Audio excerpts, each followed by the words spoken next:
my friend, it's good to see you again. This is finally October, or finally in October, and I can finally start playing my, I'm really hesitant to say horror theme, as I said in the description for the last video, just eerie games that sort of have an off-putting atmosphere, I guess, or at least eerie setting or something like that. Two things before we get started. I just want to say really quickly that I apologize if you notice a difference in my voice that does not sound quite normal. I'm coming off of a really, really bad cold that has that for a long time rendered my voice just entirely unusable for this purpose. And I feel that I'm finally able to record, so hopefully it's not too bad. The second thing I want to bring up is the primary reason for this video, besides just wanting to make a video to sort of come back after a small lull in uploads, is I have a brand new setup with a brand new capture card that works so much better than my old one, and a new microphone setup. It's the same microphone, but it's in a different place, and I'm closer to it now, so hopefully that helps with the way it sounds, and hopefully I can overpower the unfortunate background noise that I've tried so many different things to get rid of. But hey, hopefully it's not too bad, and let's move on. This is Kingsfield. It's the game that served as a spiritual predecessor to the Demon Souls, and then on to the the Souls series. And you just kind of start the game. There is an opening cutscene that explains some of the lore and who you are, but for the most part, you start the game and here you are. You turn around and take 2 steps this way, and then you're greeted with a horrific scream, and that's the game kind of telling you the score, as it were.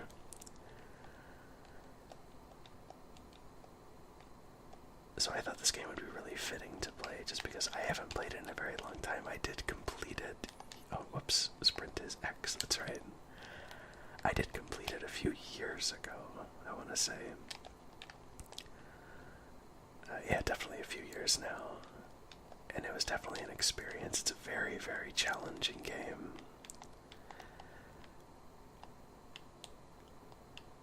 But very fun because of it, and also just the sheer fact that it's one of the earliest fully 3D first-person RPGs. It's sort of like playing a pretty big chunk of history, I think, even though not very many people know Kingsfield, though plenty more do now that the Soul series, and myself included, I didn't play this until after. And on that note, I think it's pretty, as someone who's played the Soul series before this game, it's pretty easy to see such a all where the inspiration for at least especially the atmosphere comes from. It's very easy to compare the two, even though they are very, very different games, as one would expect from being 14 years apart. I think this was 95.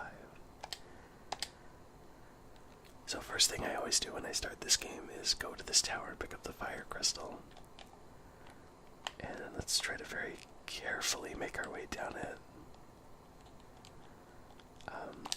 So when you find a blank crystal, there's fire, wind, something like that crystal, you have to use the item. Oh, not use the item. You have to go to your equipment, and then go to your magic. And then now that I have the fire crystal, I have the fireball magic, which I probably will not be using at all, because MP restoration is really hard to find in this game early on, if I remember correctly. So yeah, I'll just demonstrate it once really quickly. Our magic button is triangle. And there it goes. I probably should have waited to use it on an enemy, but that's okay. So one last pit stop before not this way. One last pit stop before we enter the main area of the game. Oh, should pick up some health items here.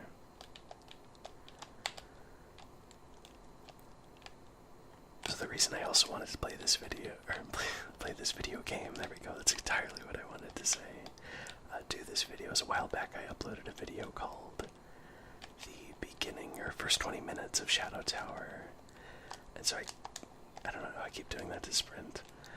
I kind of wanted to do that with this game as well. them both being early From Software games, I think it's incredibly, and I went the wrong way, I think it's incredibly interesting to sort of have a viewpoint into this early period of not necessarily From Software, but just game development in general.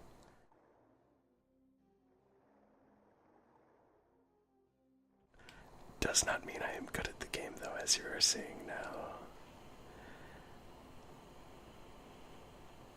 Those fish are terrifying because if you're unlucky, they can just completely screw you over and kill you in one hit.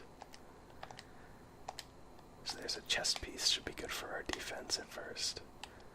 These Kraken enemies are like kind of the first enemies that you ever encounter if you don't, even if you don't go this way. Let's try to make it across without getting attacked. Oh, beautiful. I always usually die my first at the very beginning of the playthrough here. And once again, I sprinted wrong. Something that should be noted is that when I took a step off this cliff right here, I was immediately just put back to where I started, and that's true for the entire game. I think eventually you get an item that makes it so when you die, you respawn back at a certain point of continuation before a large chunk of the game. If you die, you just go all the way back to the beginning, and then you have to hit circle, not triangle. Too many JRPGs and Final Fantasy VIII, I guess, is why I hit triangle. And then you go to data, and then you go to load, and that's how you continue your game. It's definitely a way for the game to let you know what kind of experience you're in for, and it's definitely not an easy one. So we are going to go into that cavern, but let's talk to this fisherman that we ignored earlier. He says you look like the person that was on the ship that wrecked a few days ago, but it's hard to believe that you were able to make it to the shore. Usually when a ship wrecks out there, no one makes it here alive except for those who are tradesmen. And just like a Souls game, we talk to him until his dialogue repeats. I came here to look for the Vikings' treasures, but this island is filled with poison, and now I can't live without the water on this island. I cannot leave. See that lighthouse over there? It was made by King Harveen a long time ago. It still works, though, as it is lit by the magic powers of the mage, Sedek. You can easily go over there if you go through the shallow waters, but be careful and watch out for sigils, the dangerous sea monsters, and that's where we just went. That big stone tower was the lighthouse that he's talking about. Also, the NPCs in this game are so... their creep factor is cranked up to 11 just by the sheer fact that they don't have faces. It's pretty dangerous around here. When you go inside this island, you will see so many monsters. The Kraken's nest is especially dangerous. Don't go near it. Some sage advice from this fisherman here. There are some people living on this island as well as sea merchants. You'd better go explore this place. The village is behind the wooden door. I think you need special equipment to survive. You have to hurry. You'd better hurry, and with that grim note, we can move on. Kingsfield is definitely a game that rewards you for paying attention to your surroundings and heeding the advice of the NPCs. There should be a helmet in here, if I'm right. Okay, I am. Okay, well now that we have a helmet, we should probably go ahead and equip. Yeah, we have our... oh, I should also... there's our dagger. Alright. No shield, probably. It shouldn't be too long before we get one of those. And there's the iron mask and the breastplate, and that's all we got. The select button command is kind of neat. It's sort of a quick slot, in the sense that you can put anything in there, a magic, a item, even an equipment if you really wanted to, and you can just tap it without having to go into your menu in order to use it. I usually use it as a second magic slot because it's kind of annoying to have to change your magic a lot. Oh, I almost forgot about you.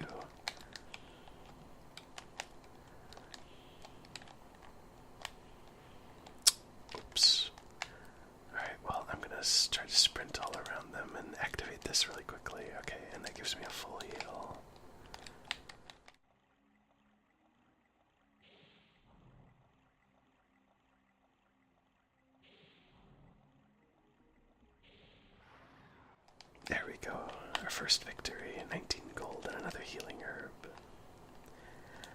Combat in Kingsfield, at least in this game specifically, I have yet to play Kingsfield 2, is very clunky. And it's kind of just entirely defined by your ability to strafe around the enemy without them greeting you head on. And you may notice that every time I attack, the orange bar below my HP goes away and then replenishes, and I guess you can sort of see that as a damage meter or a power meter. And basically it's just a mechanism that punishes you for mashing attack. These attacks that I'm doing as soon as the animation lets me, doesn't allow me, or just very little damage and wouldn't let me do basically anything in a fight, so always attack, back up, charge up, and then attack again. The camera gets all wonky in the slimes, I love that.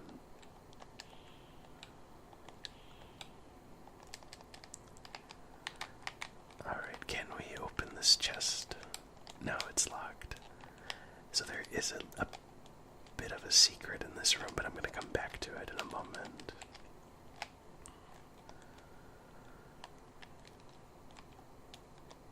I don't think this is the way I need to go. Oh, no, it's not. I'll come back for the Kraken and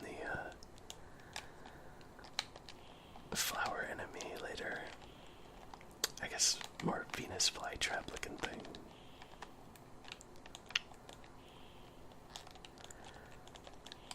Also, exactly like Shadow Tower, the distance that you can hit an enemy at is incredibly misleading a lot of the time. Even if your 3D model looks like it connects, you still might not do damage to him. 30 gold, nice.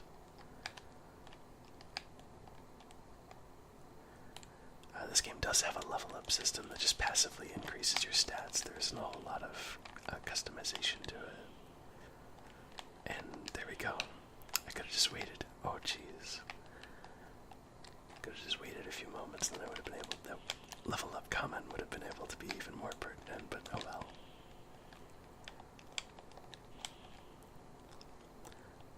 It's also a very unfortunate fact that this game does not run well, as you would expect, being such an early game. There are moments like this, basically when we just ran there. Yeah, now you see we have more HP.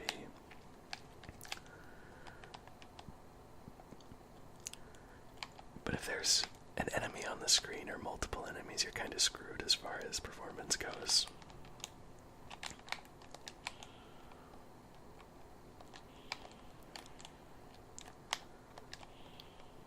I want to go pick up that herb. I can't remember for the life of me if items eventually disappear. That's an antidote, actually, to cure poison. The flower enemies I avoided earlier, those single flower enemy I avoided earlier, can poison you, and as you would imagine, it does a damage over time effect.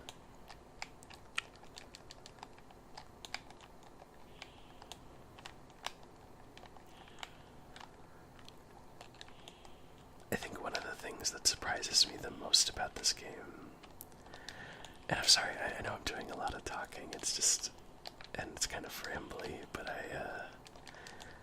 I'm trying to express whatever thought comes to mind about this game, because I do love it dearly, even though I'm not entirely familiar with it, as I'm sure a lot are. And I'm only doing this one video of it. Most likely I don't want to necessarily promise that, so I'm just saying whatever comes to mind. Anyway, almost forgot my train of thought there. Here's our first save point. One of the things that this game really impresses, personally for me, for the time it's released and the hardware and the graphics that it's capable of, is, well, the graphics that it's capable of for the time, and also how varied the environments can eventually get. Kingsfield 1, the one that was never released outside of Japan, this is actually Kingsfield 2 in Japan. That, in my experience, I did not get very far in it. I played a fan translation on an emulator, was not really able to pull that off. It seemed like there was mostly all just hallways like this with slabs of granite. I'm trying to decide if I want to go this way or not. It might be tough. Yeah, let's go this way. This way is a dead end, if I recall correctly. It also has walls that look like barf. Not the prettiest room, for sure.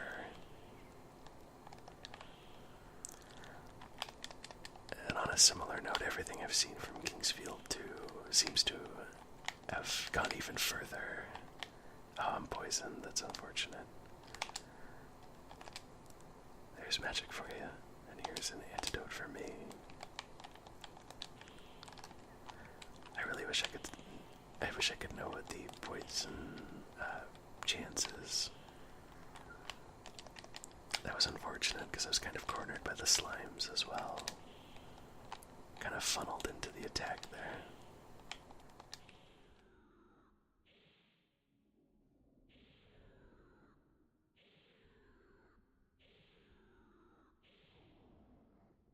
The big slimes have a lot of HP.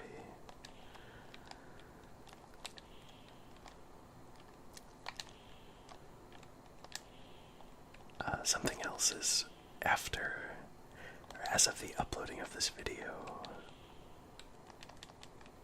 we're not so sure what From Software is working on, and far be it from me to tell FromSoft what they should do.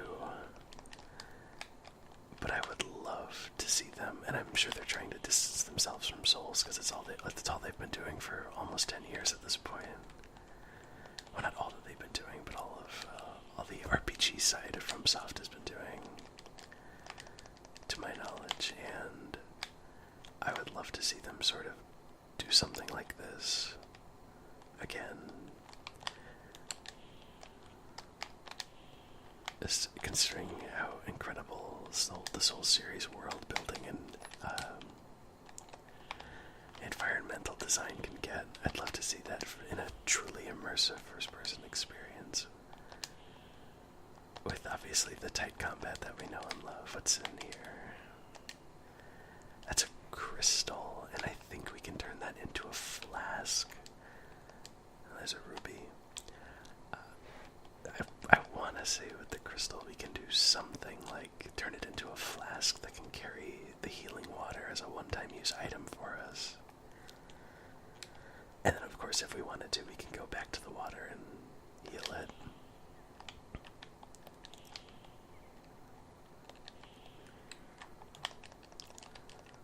Enemies are being very cooperative and letting me go around them. It's always nice. Oh, there's a little one. That's cute.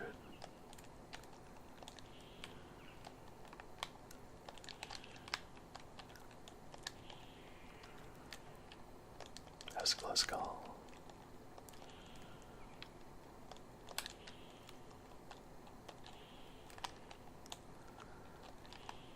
I'm just really asking to be poisoned again right now.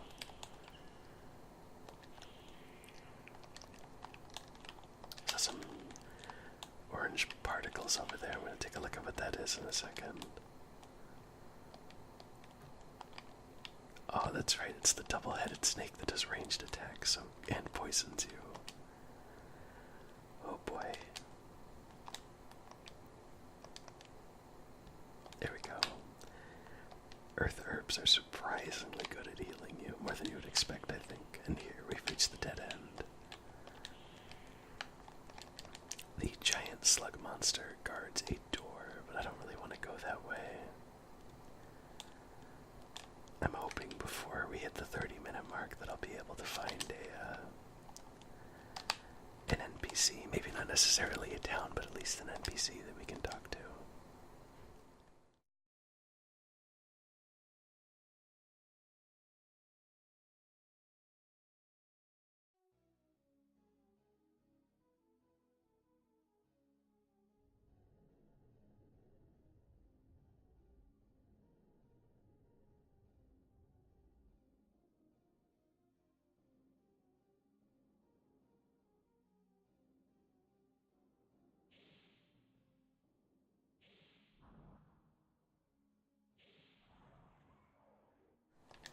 if this type of experience, this first-person, old-school 3D PS1 adventure appeals to you, I would highly recommend, also by From Software, looking up the Echo Knight series. I think it's something that, it's one of those series that is kind of underrated, because King's Field has kind of, and Shadow Tower has kind of experienced some proxy fame because of their inspiration for the Soul series, but Echo Knight is a first-person exploration puzzle adventure game by From Software that's incredibly, incredibly interesting.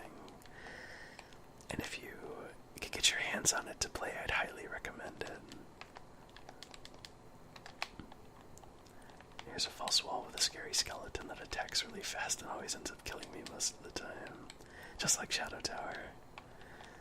I'm not sure this one can get stuck, though. I don't think he can leave the room. Ooh, that was not good. I don't know why I couldn't walk through.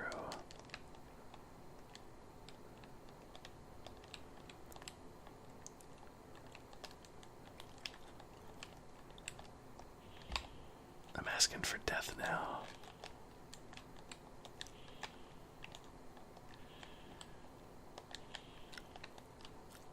He's being rather kind to me, though.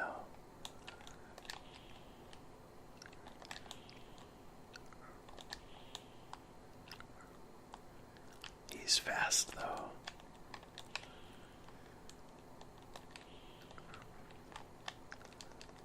$40 gold, wow. Well worth it. And a shield, nice. What did I tell ya? Did it again. I'm really gonna have to curb that habit if I want to play through this game again. So let's stop by that healing fountain and then continue to hopefully find a village so I can show off the more NPC dialogue, rather than having you forced to listen to my ranting and raving.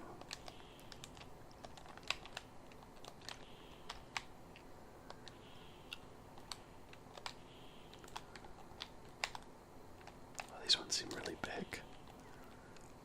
Strength gained. And a level up. That's, I don't quite remember what that is. What the difference between gaining strength and leveling up is, I mean.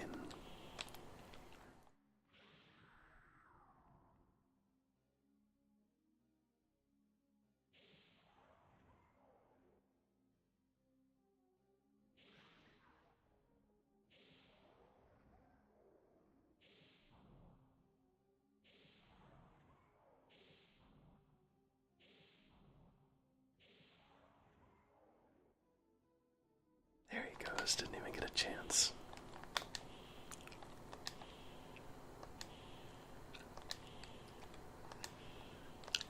I believe if you get a specific, much like the spiders in Shadow Tower, if you get a specific type of weapon, I believe you can do a significant amount of damage extra to enemies like slime.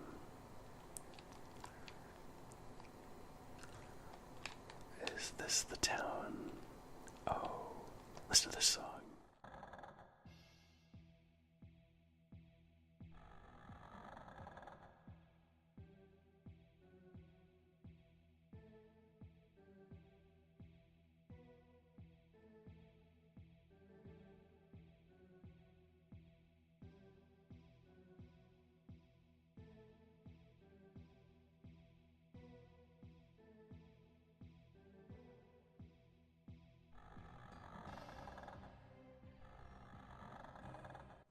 And now we're leaving it, but it's very good. It's probably the most memorable song of the soundtrack for me.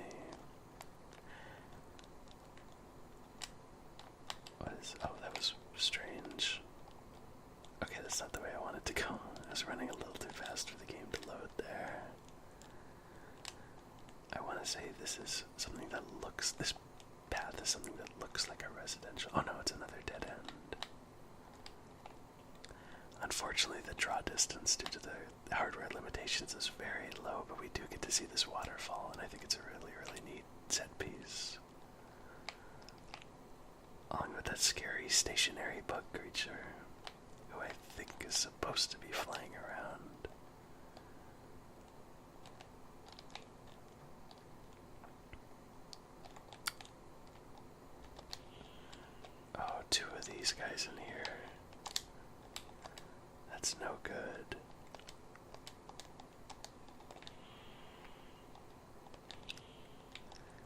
my screen's flashing red. Oh, that one died pretty easily. There's our reward for venturing over here.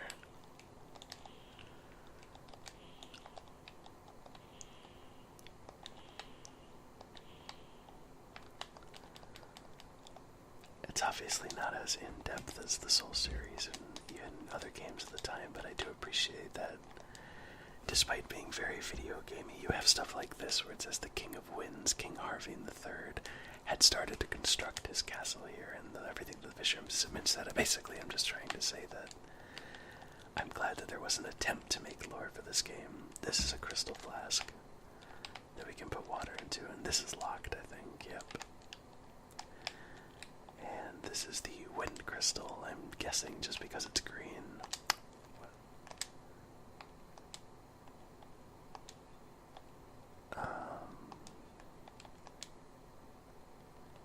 Yeah, wind crystal. Use that sucker up and then we can cast wind magic, which I believe is probably... I am just the worst. I'm just resigning myself to knowing that this will be what I'm doing. Yeah, wind cutter. Let's try to use this one on an enemy. If I'm going to be wasting magic, I might as well try to hurt something. And that guy still doesn't want to move.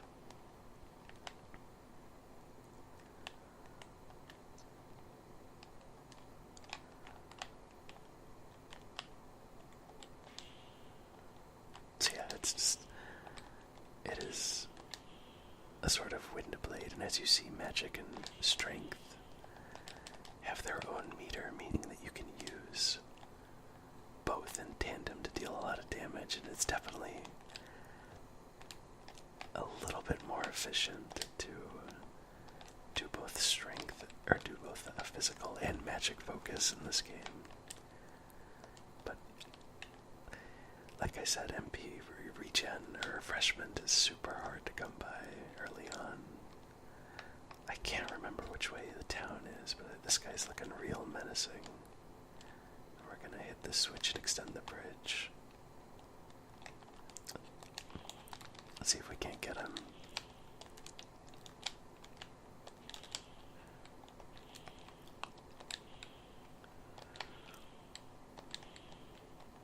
They drop a lot of gold if I remember. No, not that much actually. This is more of a path, but you get to see these cool torches, but we're not going to go that way.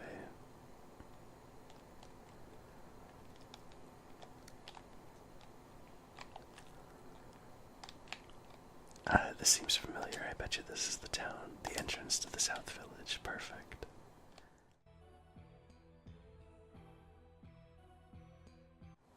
And we are right on time. Let's poke our heads around and talk to some people. And of course the first house we enter is abandoned, because why wouldn't it be?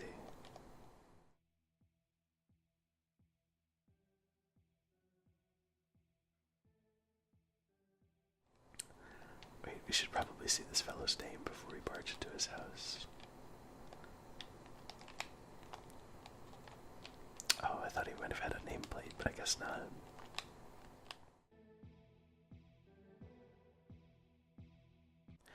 Can I help you? I don't have much stuff, but you will need items to be able to walk around this island. And this is our first shop, but we can spend a ton of gold. We already have 332. I'm not sure how much we start with, but it must have been at least a pretty significant chunk. I don't think we've earned 330 quite yet. And we can buy the short sword, the knight sword, the crescent axe, the iron mask, which we already have, the knight helm, the breastplate, which we already found. So as you can see, it's beneficial to do exploration, along with the leather shield. So yeah, we definitely don't need to necessarily buy anything at the moment. Wow, these get expensive. Yeah, an antidote would probably be good to have, but I'll come back for it when I continue playing. And definitely the lack of a mini... There is a map in this game, but it's not the most helpful thing ever. The left path is to the south graveyard and the small mine, which are... Well, the south graveyard not so much, but the small mine is kind of your first big dungeon of the game.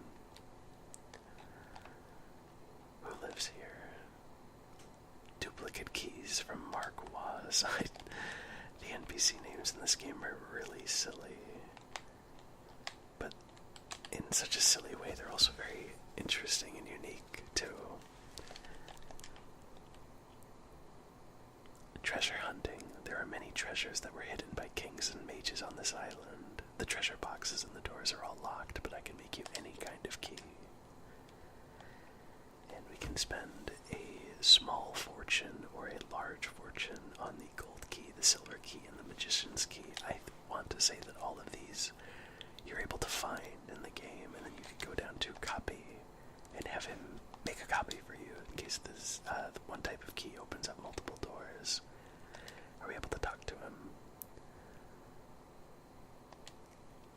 No, okay. I thought he might have some exposition to give us. So we are on an island, and if we look up we can see stars, and I really like that attention to detail in the skybox, although if you're looking down at the ground it's kind of easy to think that they just made it so it's black above you, which kind of takes, at least me personally, takes me out of the immersion. I think this is the way to the small mine in the graveyard, like I said. Yeah, and there's, all those ghosts are the worst. If you get hit by the ghosts, they make it so that you can't move, and they also darken your screen.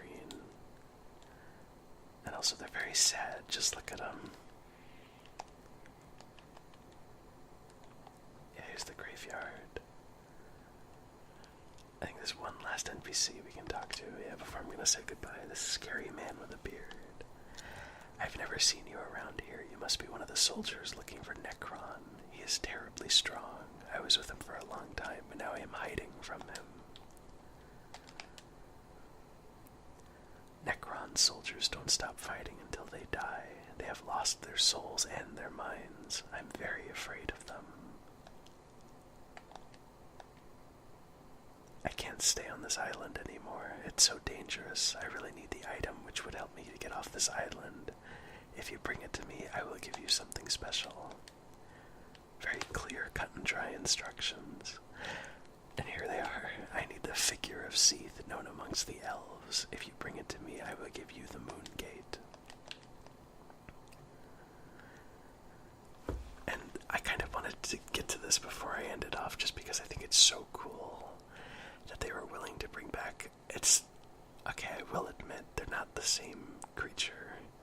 Seath the Scaleless in Dark Souls is not Seath in this game. Seath is like a demigod in this game, I believe.